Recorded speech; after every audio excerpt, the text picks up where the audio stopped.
Hello, everyone. My name is Michelle Georges, and I work at the Carroll Center for the Blind. Here on campus, I manage all of our events and our Carroll Alumni Program.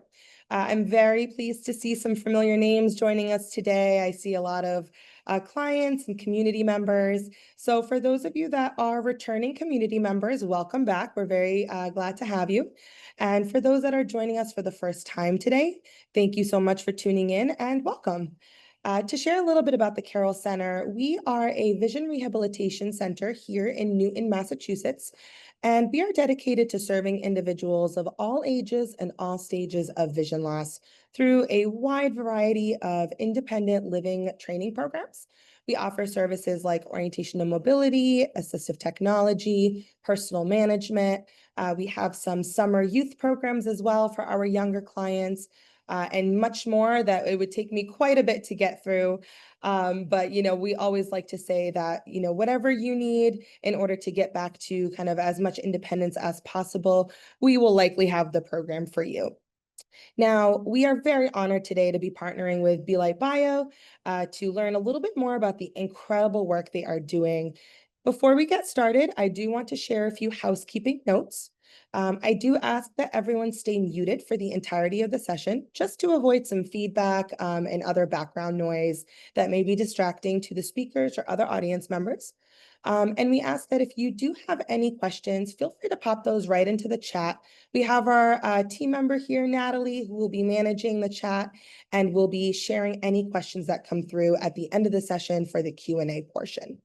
Now, as I mentioned, we are very honored to be partnering with Belite Bio for today's session, and we are so excited to learn more about the incredible work they're doing in the industry. Here with us today, we do have Dr. Hendrik Scholl, who is currently the Chief Medical Officer of Belite Bio and an internationally recognized expert in retinal diseases, including Stargardt's disease and age-related macular degeneration. Now, Dr. Scholl, who has been a practicing retinal specialist for over 2 decades, is going to be talking a little bit more about the advancements that Belite Bio has made in their work, and we'll be happy to answer any other questions that may come through. Now, without further ado, I'm going to turn it over to our guest of honor. Thank you so much, Dr. Scholl, for joining us today. And please note for anyone, we will be sharing the recording and the slides afterwards. So if you missed anything throughout the session, or if you have a friend who wants to hear Dr. Scholl's amazing presentation, we promise we will make it available for you. But please help me in welcoming Dr. Hendrik Scholl. Yeah, thank you, Michelle, for the kind introduction, and a big thank to the Carroll Center for the invitation to speak today about a very important topic, namely Stargardt disease, and what we as Belite Bio are going to do about it, namely to develop the first therapy ever for this condition.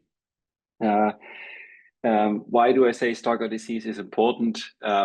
I mean, everybody who dialed in knows that, but it's not so much known in the further community. But when you look into data, you find that Stargardt disease is a very important cause of blindness. Amongst all the inherited retinal diseases, the gene responsible for Stargardt is by far the most prevalent disease gene in our field, and we know more than 300 genes that are involved. And when we look at other diseases beyond ophthalmology or medicine, Stargardt disease is the second most prevalent inherited disease after cystic fibrosis. So this is a very important disease. However, despite a lot of advancement in the field, for example, finding the gene in 1997, creating the first mouse model of the disease a couple of years later, a very detailed understanding of the disease, what the disease gene is doing, and so forth, there's still no therapy available, but we would like to change that. I would like to provide an overview over what is happening in the field. Nina, who in the background is so nice and will forward the slides. Thank you, Nina. And on the first slide, we see selected ongoing clinical trials in Stargardt disease, or briefly STGD1. Namely, just a footnote here. This stands for Stargardt disease type 1. Almost all Stargardt disease is caused by mutations in the gene ABCA4. There are two other types, type 3 and type 4. They are very rare. Type 3 is dominantly inherited due to mutations in the LOBL4 gene. And Stargardt type 4, it's debatable if this is true with Stargardt, but Stargardt type 4 is caused by mutations in the so-called PROM1 gene. If there are questions about Stargardt type 3 and type 4, I will be happy to address them in the Q&A. But again, the vast majority of what we call Stargardt disease is Stargardt type 1, caused by mutations in the gene ABCA4. So we can classify trials into pharmacology, so which means medications that are taken orally or need to be injected into the eye, or gene and cell therapies, where these therapies need to be administered typically through an operation or an injection. And then a completely different class of approaches to actually restore some vision. I'm not going into detail here, but this is called optogenetics. So when we get to pharmacological therapies, and these are the most advanced, there are two prominent examples. It is our own clinical trial that is about to be completed. It's a registration trial that is taking place worldwide, including in the United States. It just recently in May received breakthrough designation based on interim results that were submitted to the FDA. The FDA is the regulatory agency in the United States that would provide market authorization to bring therapy to the patient. And they looked at the data that we submitted to the agency. They looked at efficacy and safety and felt this deserves to get breakthrough designation, meaning this is a new therapy that is extremely promising. And again, we are in the Dragon 1 trial, about to complete the trial, and will have top-line results by the end of the year. We have a second trial. I will get into the specific trial design in some later slides. Another trial called Dragon 2. This is an, if you will, opportunistic approach that was triggered by the Japanese. Japan was not part of the original countries that contribute to the Dragon trial, but they really wanted to. They perceived tinlarebant as an extremely promising drug for their own population, and they provided a specific designation called Sakigake designation. It's the first ophthalmic drug that has ever received that in Japan, but they wanted to have some patients being treated in a clinical trial, and therefore we as a company set up a second registration trial that would be conducted in Japan and is already recruiting. And we, I said opportunistic, we took that opportunity and allowed enrollment and allowing enrollment in the United States, in the United Kingdom as well, in order to allow patients that could not participate in the Dragon 1 and the first Dragon trial to now participate in the second registration trial. And I will explain on a later slide about that specific trial. There's another approach that is somewhat similar. It was developed by QS Pharmaceuticals with a compound called gilduretinol. This goes back more than a decade ago, where this trial was initiated. This was a phase 2 clinical study, relatively small, with only 10 subjects in the placebo arm. And they had some promising results at one stage, and are obviously continuing enrolling subjects into this phase 2 study, although we haven't really heard about any progress since many years, but at least it validates, if you will, the approach to specifically address bisretinoid toxicity in the retina, meaning bisretinoids are big molecules, if you will, that are made out of two molecules of vitamin A that glue together, if you will, in the eye, and are toxic and are the root cause of the degeneration of the most important cells, photoreceptors that allow us to see. And addressing bisretinoids will stop this degeneration and will allow to stabilize vision. So that's the idea. The other are gene and cell therapies. There are ongoing phase 1 and 2 studies targeting RNA, messenger RNA or the protein. There are a couple of companies that are active in the field: Splice Bio, Regeneron, Acidian, Ocugen. Just a footnote here. You would think I'm affected by the most prevalent disease in the space, by mutations in the gene that is very well known. Why is there no gene therapy yet available for my disease? And the answer is because it is so complicated. The most important bit is that in order to develop gene therapy, you have to need a carrier.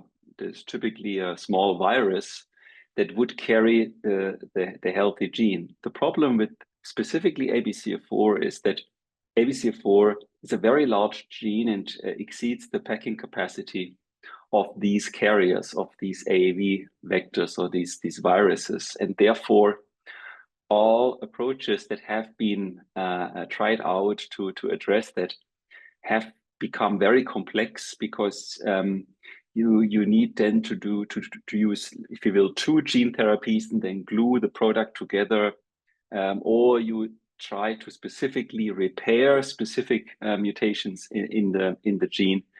Long story short, it makes it very complicated. Just another footnote.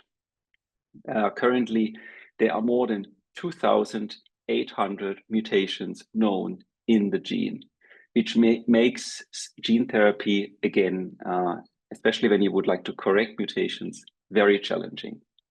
Last but not least, I mentioned that briefly, optogenetics, an approach that would try to restore vision, some vision, I have to say, really some vision, because I think it's an unrealistic expectation that by using optogenetics, and I have a lot of experience with optogenetics, but this would open a whole other field. It is something that may be successful to restore some vision, but in Stargardt disease, typically many patients have some vision, right? And optogenetics is typically being considered as an approach for patients that have lost all vision to allow them to regain some vision. Therefore, the approach of nanoscope, although it's valuable, unlikely will have a major impact on Stargardt disease specifically, because most patients retain some peripheral vision, and that peripheral vision is of a quality that is very difficult to accomplish with an approach like optogenetics. So that's an overview of the current ongoing clinical trials. We get to tinlarebant now. And on the first slide, we see what is tinlarebant. Tinlarebant is an oral medication, so a tablet, right, that is being taken once a day, that is being studied for Stargardt disease and also a very similar condition called geographic atrophy, which is the advanced dry form of age-related macular degeneration. The two diseases are indeed very similar. You could, if you want to explain Stargardt disease, you can use AMD as an example. And if you are affected by AMD, you can actually use Stargardt as an example, specifically the late dry form. So they're very similar. It's just that patients with Stargardt disease have, when they develop the disease, have 6 to 8 decades of life expectancy ahead of them, while patients with geographic atrophy on average have 6 to 8 years of life expectancy ahead of them, which means Stargardt disease affects a relatively young patient population, while geographic atrophy affects a very old patient population, actually the very old patient population.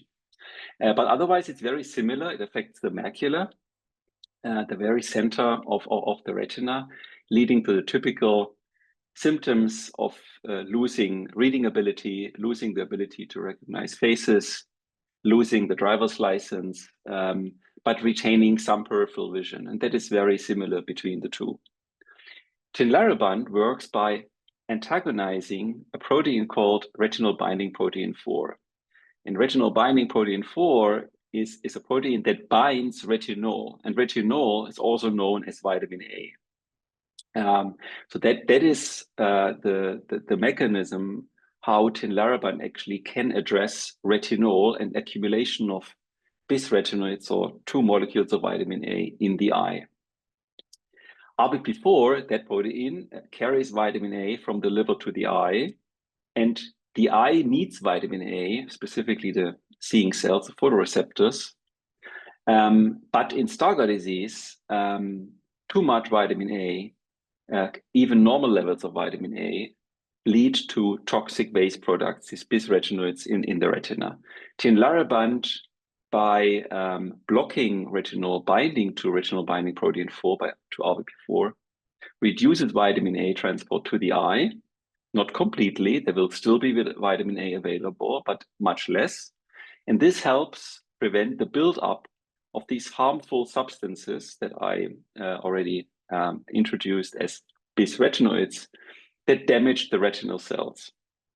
So that's the mechanism, and we have conducted significant preclinical studies in mouse models looking at safety and efficacy, even in a double knockout mouse model, to show that in a mouse model the therapy can actually rescue photoreceptor degeneration. It can really prevent loss of the seeing cells. And this then informed clinical development. And on the next slide, we see the so-called pharmacokinetic and pharmacodynamic profile of tinlarebant. In the moment tinlarebant is taken, we see an increase in the systemic circulation, so in the bloodstream, and on 5 milligrams per day, the standard dose, it stays there for 24 months. And in the moment, the patient would not longer take tinlarebant, the concentration goes down to essentially nil in a very short period of time. And we see the consequence of the treatment as the concentration of retinol binding protein 4 in the circulation, in the bloodstream. And we see pretty much immediately that retinol binding protein goes down by pretty much exactly 80%. And in another trial, we could find out that we must reach the threshold of 70%, but that was nicely reached with 5 milligrams per day for all patients. And it stayed at that reduced level for the whole duration of the trial. And in the moment tinlarebant was discontinued, the RBP4 level went back to baseline. So it's an important feature of that type of therapy, that the effect is completely reversible. You have to take the drug in order to have it, but it also means if there was ever a problem, a safety problem, a side effect, or what have you, you could simply stop taking it. And this is a big difference amongst others to gene therapy, where you cannot discontinue gene therapy, right? If gene therapy is done, then the compound that is delivered to the retina will produce for the rest of the life of the patient. This is what we believe, but that's not the case for tinlarebant. Tinlarebant does its job while it's being taken, and if it's not taken, there is no action, if you will. And it's a simple oral therapy where just one pill a day needs to be taken. So that phase 2 clinical trial led to the implementation of registration trials. And I will talk about the Dragon and the Dragon 2 trial. Thank you, Nina, for forwarding the slide. So here we see the two trials. On the left, we see the ongoing Dragon trial that, by the way, will be completed in a couple of weeks, actually, where 104 subjects were enrolled. This, I should say, was, because it's essentially completed, what was a global clinical trial around the world, including China, Taiwan, Australia, United Kingdom, Belgium, the Netherlands, Germany, Switzerland. I reside in Switzerland, by the way, and the United States. There was a 2-to-1 randomization.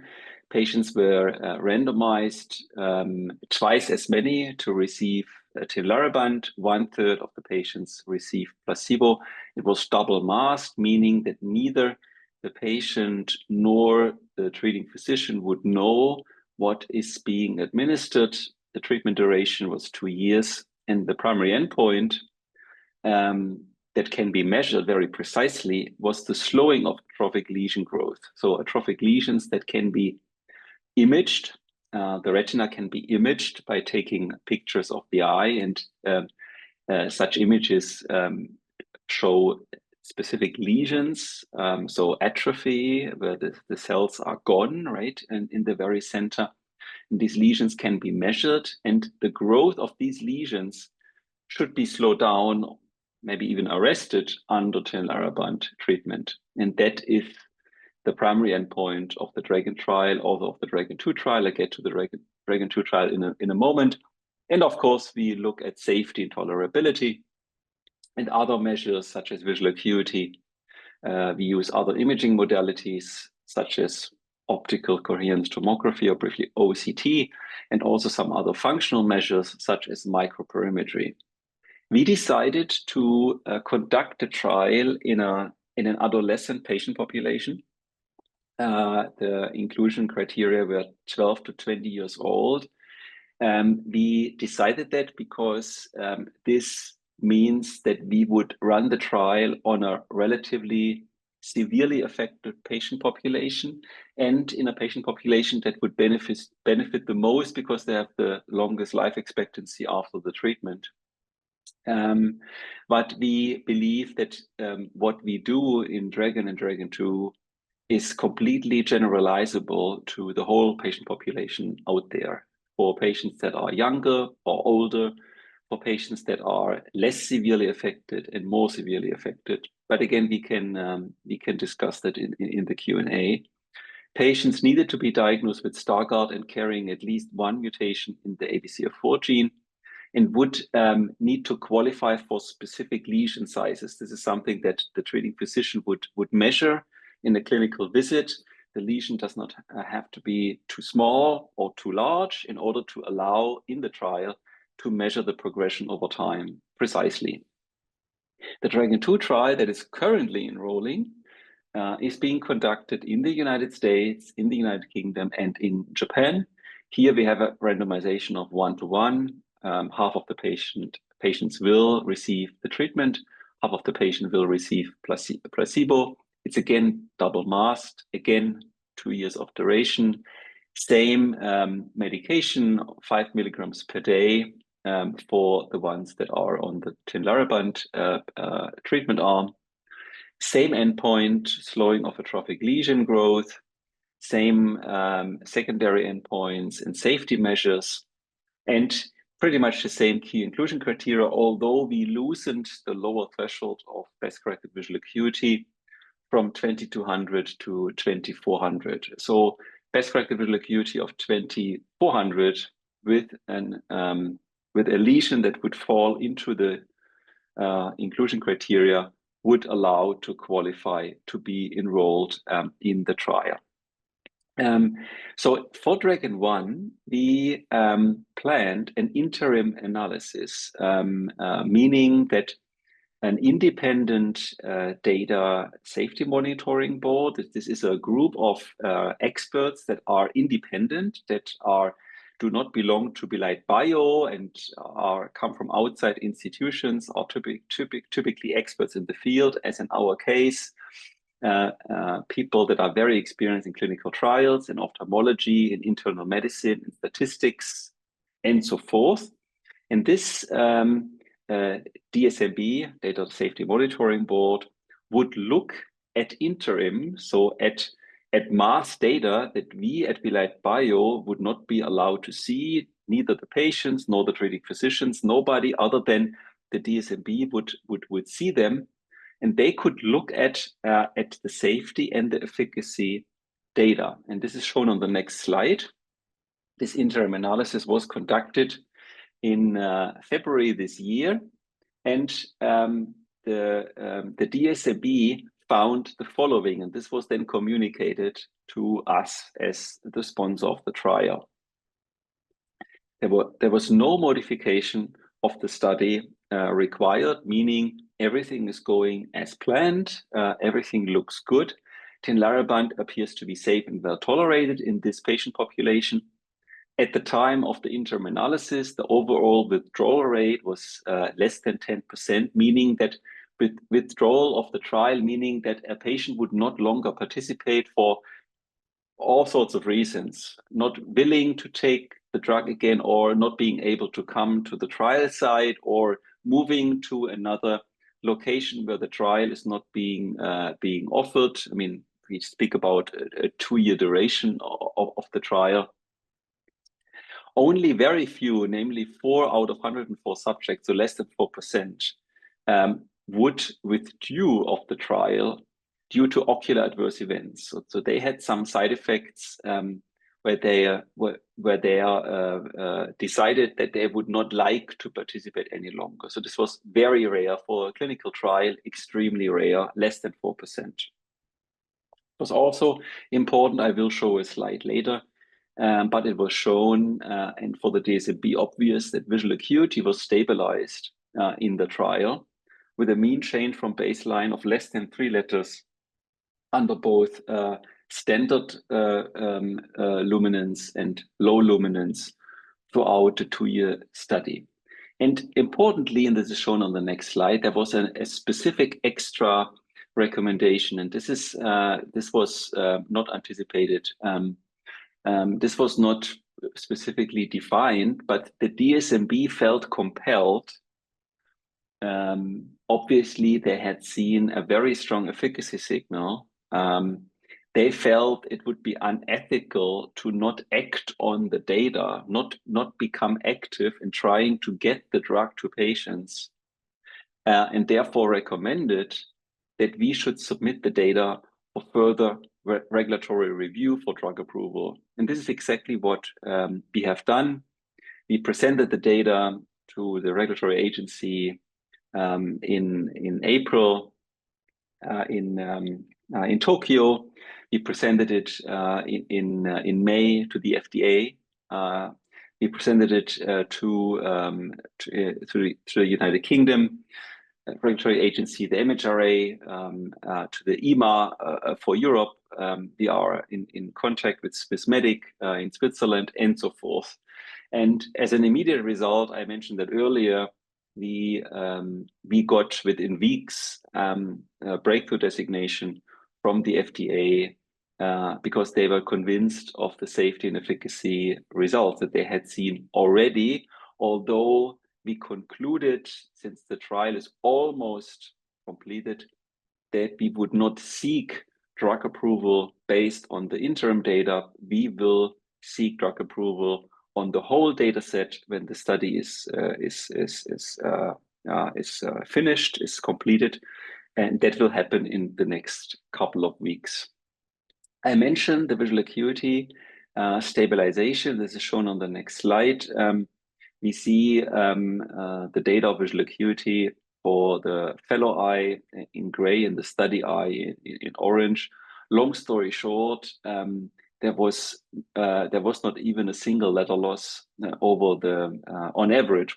On average, it's important to say on average in the clinical trial over time. This is not divided into treatment versus placebo. This is still masked because we did not unmask the trial, so nobody really knows what is due to treatment, what is due to placebo. But since 2/3 of the patients received the treatment, it's very nice to see that on average there wasn't a single letter that was lost over time on average in the clinical trial. So this was very, very reassuring. And we get to safety, and this is on the next slide. We see a couple of anticipated side effects, namely chromatopsia, specifically xanthopsia. Chromatopsia means that the visual seen under normal light conditions, so in daylight conditions, can be disturbed slightly in terms of the color, the perceived color, typically lasting seconds or minutes. Typically, this happens in early morning when you turn on the light or you go out. And xanthopsia would be the typical form of chromatopsia, namely a yellow appearance of the visual scene. Again, this was rated as mild by patients that experienced that adverse event. Another anticipated side effect was delayed dark adaptation. Keep in mind that we somehow restrict vitamin A flowing to the seeing cells, to the photoreceptors. And that means that the photoreceptors will take more time to get enough vitamin A to be fully sensitive, right? And what it means is that if you turn from a light room to a dim room, it will take more time to adapt, right? You will eventually adapt, but it will take more time to adapt. And this, again, is an anticipated side effect. And about a quarter of the patients at some stage over the trial period experienced that specific adverse event in the trial. Overall, it can be concluded that tinlarebant continues to be safe and well tolerated in these adolescent Stargardt patients. Xanthopsia and delayed dark adaptation are the most common drug-related ophthalmic adverse events. The majority of xanthopsia, delayed dark adaptation, and night vision impairment were mild. Some resolved while on treatment. Headache is the most common treatment-related non-ocular AE. We observed headache in about 7% of the patients. We still do not know if those patients were on treatment or not on treatment. So it's perfectly possible that half of the patients or even more actually didn't receive the treatment, but simply developed some headache over the 2-year trial period. No severe or serious treatment-related adverse events were reported, and there were no clinically significant findings in relation to vital signs, physical exams, cardiac health, or organ functions. So with that, I would like to conclude what we had observed so far, and would, in the last couple of slides, concentrate on the now active clinical trial, namely the DRAGON 2 study.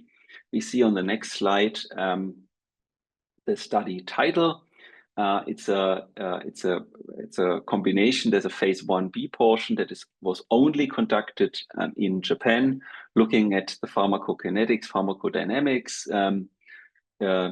Went exactly as we anticipated. There were no surprises at all, and this is followed by the registration trial, if you will, the phase 2/3 trial, which is a randomized double-masked placebo-controlled study to evaluate the safety and efficacy of tinlarebant for Stargardt disease. The primary endpoint is shown on the next slide. That's this annualized rate of lesion growth we call these lesions DDAF. This goes back to the so-called PROXA study that I led when I was professor at Johns Hopkins between 2010 and 2016, the largest natural history study ever conducted in the space. And in PROXSTAR, we were able to define an outcome measure that could be used in clinical trials, and is now being used in clinical trials. And this is called DDAF, definitely decreased autofluorescence. And that's exactly this outcome measure we are looking at in the Dragon 2 trial. And we also look at the same outcome measure in the Dragon 1 trial. The main inclusion criteria, and here we this is important because here you can find out if you would qualify, or if a relative would qualify for the trial. Males or females between 12 and 20 years of age, inclusive. So if you're between 12 and 20 years, this would be one inclusion criteria. The next, and this is pretty obvious, the subject must carry a clinical diagnosis of Stargardt disease, and there must be at least one mutation identified in the so-called ABCA4 gene. This can be a challenge because even if you undergo very comprehensive genetic testing, the gene is so complex that the detection rate is actually only 90%. I say only 90% is a lot, but it still means that quite a few patients, although it's pretty clearly Stargardt disease, it remains not possible to find a mutation in the ABCA4 gene. So that can happen, but in the trial, we can make no exception. Patients must carry at least one mutation. By the way, some patients carry 2, 3, or 4 mutations, but we need to see at least one mutation in the ABCA4 gene. Patients must have these lesions that I just explained, these DDAF lesions, and they must have a specific size. That size will be determined by the treating physician and the so-called reading center. And that size is pretty small, only 50 square micrometers, really very small, to large is still small, 7.5 square millimeters, which is 3 times the size of the so-called blind spot in the eye.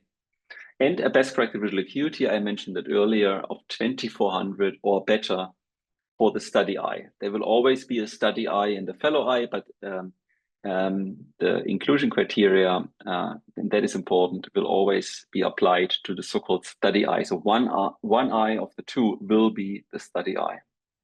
On the next, this is more for, let's say, retinal specialists, the next slide that would show them how the disease should look like on an autofluorescence image. We see sample autofluorescence images for patients that would be eligible. The reading center specifically outlined lesions that they could determine, and these lesions would then be tracked over time. We see an example on the left where we see these DDF lesions, and we see some examples on the right how such DDF lesions would look like that can be identified by the reading center. And on the next slide, we see examples of such images that would unfortunately not be eligible, although they are typical Stargardt. And we say these images are not eligible, not because we are not convinced that tinlarebant would be helpful for these patients, but simply because if the retina looks like that, it will be, for the time being, impossible with the means that the FDA would accept as a primary endpoint to track the progression over time. So again, I'm not saying that authorization of the drug, that these patients should not take the drug. They should take the drug. It's just that the specific situation on imaging would not allow to define a lesion that the reading center then could track over time and could prove that the treatment indeed allows to slow down the progression of the disease. On the next and the last slide, we show the study sites that are participating.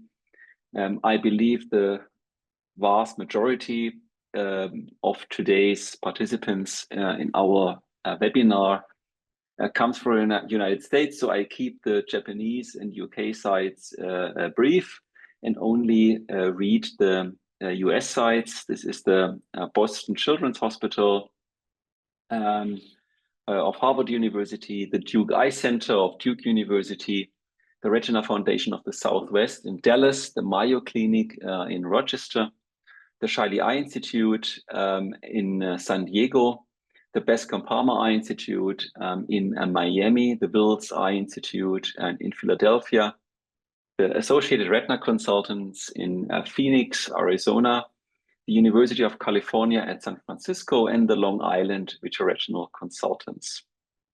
And with that, I thank you very much for your attention, and I'll be happy to answer questions. The first question we have is, I have Stargardt and I'm 28 years old. I have no central or peripheral vision. Is that normal for Stargardts? It's an excellent question. And the thing is, I explained a little bit the broader picture here that may be interesting for many participants in today's webinar.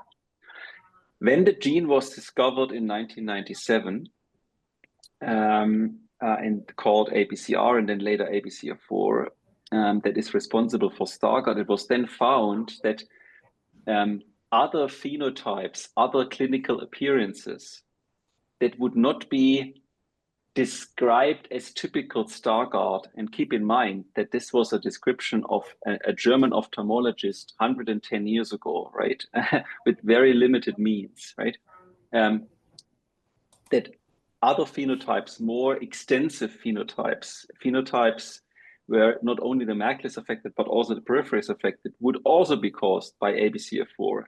The question is now, it's about nomenclature here. The question is now, would we call that Stargardt disease? I believe we can call clinical appearances, phenotypes that also affect the periphery. We can call them Stargardt disease.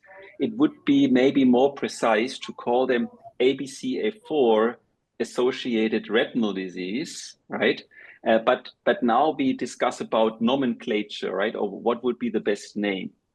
It's pretty clear that patients that are affected by the same disease for which we develop therapy for and would benefit from the therapy can have a more extensive disease that just affects the macula.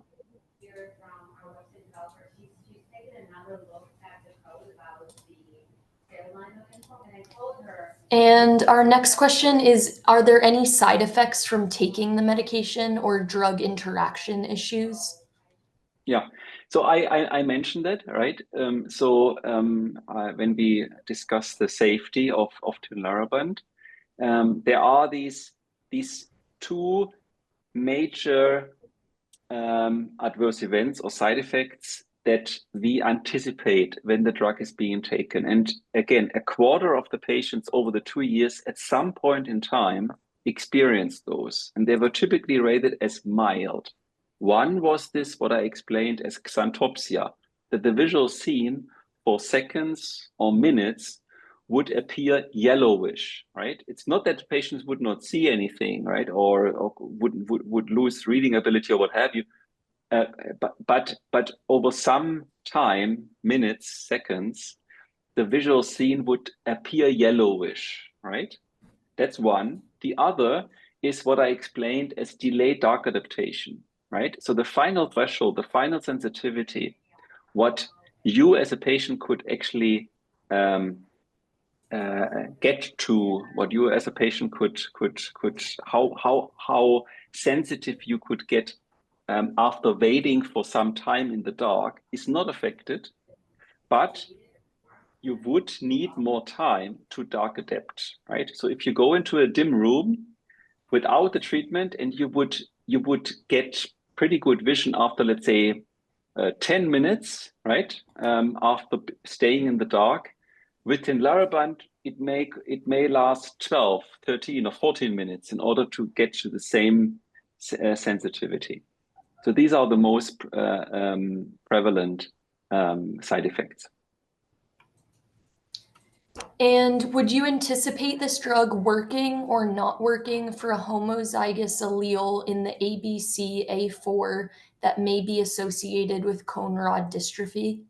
Yes, as I just explained, it's an excellent question, right? Very important, right? So, as I just explained, would we call ABCA4 associated cone rod dystrophy, or even more general, ABCA4 associated retinal dystrophy or retinal disease, Stargardt disease? That is debatable. That's debatable. We could simply say it's a more extensive type of Stargardt disease, right? The more precise designation would be ABCA4 associated retinal disease or cone rod dystrophy. Okay. What we are developing treatment for is clearly due to the gene that's the root cause of the problem, right? So if our drug works for, let's say, standard Stargardt disease, it would also work for more extensive disease. We have not specifically addressed that in the trial, right? But we anticipate that tinlarebant will work in significantly more extensive or significantly less extensive disease also. For example, for patients that have not yet developed a lesion. Maybe their vision is 20/20. They know they have Stargardt disease. Maybe the brother or sister has already lost vision from Stargardt disease. The ophthalmologist has looked at the retina, made the diagnosis, and said, you are the brother, you're the sister of that affected patient. I look at your retina. You also have Stargardt. You may not know. Maybe you know, but you still retain 20/20 visual acuity. In that moment, you would also benefit from the drug, maybe even more, because with the drug, it would allow you to stay on this 20/20 vision for much longer. What is the anticipated time frame for this drug availability in the US for general use? Yeah, we would also like to know. When the interim data became available, and the DSMB recommended, please reach out to regulatory agencies. They didn't say that. They didn't say we feel this is a fantastic drug. But if you read between the lines, this is what they meant, right? And we did, right? And we started discussions with regulatory agencies to get the drug as soon as possible to patients. That was our aim. That is our aim. And it's just that regulatory agencies, and they are important regulatory bodies, right, have specific requirements, even if you have a breakthrough drug like we, right, in order to authorize the drug for the market. And we follow these guidelines, obviously, right? So what we anticipating is that we will have some top line results by the end of this year or the beginning of next year. We will then put together the application for the FDA in the United States. We will do other regulatory agencies in parallel. Likely the United States will be the first. We will submit in the first half of next year, and we would hope and actually anticipate that we would get drug approval by the end of next year. So this is what we anticipate, but it will mostly depend on the FDA, not so much on us. Dr. Scholl, thank you so much. That was incredible. I think we're going to just do one more question that was actually submitted in advance. And this is coming from an individual who has received, unfortunately, several diagnoses over their lifetime. Some being RP, then Stargardt's, then age-related macular degeneration, and has gotten some confusing information, as I imagine many others have. When you discuss, all of the different genes that go into this, how would you recommend an individual get some more clarity to fully understand if they do in fact have Stargardt's, and if this in fact would be a good option for them? Yeah, that's an excellent question, and there's significant overlap. So to the first diagnosis, retinitis pigmentosa, it remains debatable if ABCA4 can cause true retinitis pigmentosa. We know that ABCA4, if mutated, can cause very severe disease. In my personal opinion, I have seen thousands of patients in my career. I still do, by the way. Would always be a cone-dominated disease. So the cone system, the cells that are being able to allow us to see fine detail, see colors, see under normal light conditions, are typically more affected than the rods that are able to see in the dark. But after some time, the disease can be so severe that it can become indistinguishable from true retinitis pigmentosa. Likely, this was not retinitis pigmentosa. Okay, so that's number one. The second is the overlap with age-related macular degeneration. As I explained in the beginning, Stargardt disease can be considered the juvenile form, if you will, of age-related macular degeneration.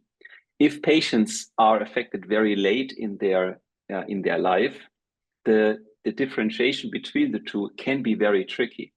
How actually can we make it less tricky? How can we disentangle? How can we really make a specific diagnosis? And this is genetic testing, right? So if there is a retinal disease, if it's affecting the macula or even beyond the macula, even if it's as severe as retinitis pigmentosa, and mutations are found in ABCA4, then this is the disease gene and that defines the diagnosis, namely ABCA4 associated retinal disease. And we can then, let's say, debate, could we still use the name Stargardt disease? You could, if you will. It's just not very precise, but you still could. There would be a justification for that. So long story short, the mutations of the underlying gene will allow to make the precise diagnosis. And if it's ABCA4, tinlarebant will be helpful.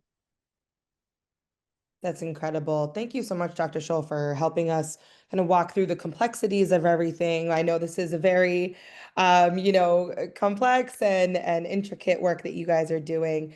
I guess a little bonus question is, how would you recommend that those who are interested in following your work, or who are interested in, understanding the advancements, stay in the loop? Where would you recommend that they go to stay up to date with all of the incredible work you're doing?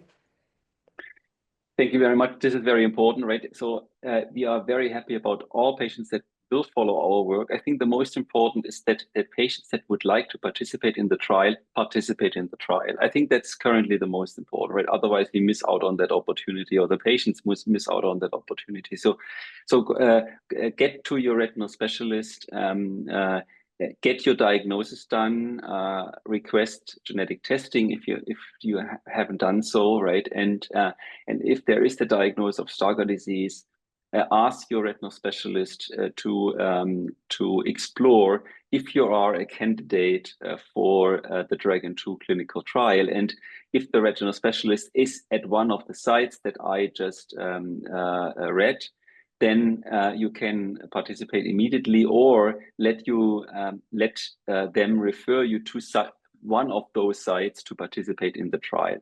Other than that, I think it will be a major development in the field. So we will certainly be in touch with the Carroll Center, and this information will be disseminated by yourselves, but it will be to other channels as well, including our website, belitebio.com. Amazing. Thank you so much, Dr. Scholl. This has been wonderful. As we approach 1 o'clock, we'll be wrapping up today's session. Once again, Dr. Scholl, an amazing presentation. Thank you for helping us to understand everything you guys are doing, and what some of the incredible options are available out there right now. Incredible work from you and your team. Thank you to Belite Bio for sponsoring today's session, and kind of working with us to continue offering all these amazing resources to the community. Thank you to everyone who tuned in. And as I mentioned earlier in the session, this webinar was recorded and will be shared with everyone who has registered and will be made public on our YouTube channel. That said, if you want to listen again to the incredible presentation or share this with a loved one or a friend who may be interested, it will be available very soon. We will email all registrants and post it on our YouTube channel as soon as our incredible marketing team has done the right editing work and made it ready for viewing and listening. If you have any other questions, send them our way, development@carroll.org, and we would be happy to get the answers for you or connect you with the right people who have those answers. But until our next session, we thank you again, and we hope to see you all soon. Thank you, Dr. Scholl, and thank you to Belite Bio. Thank you.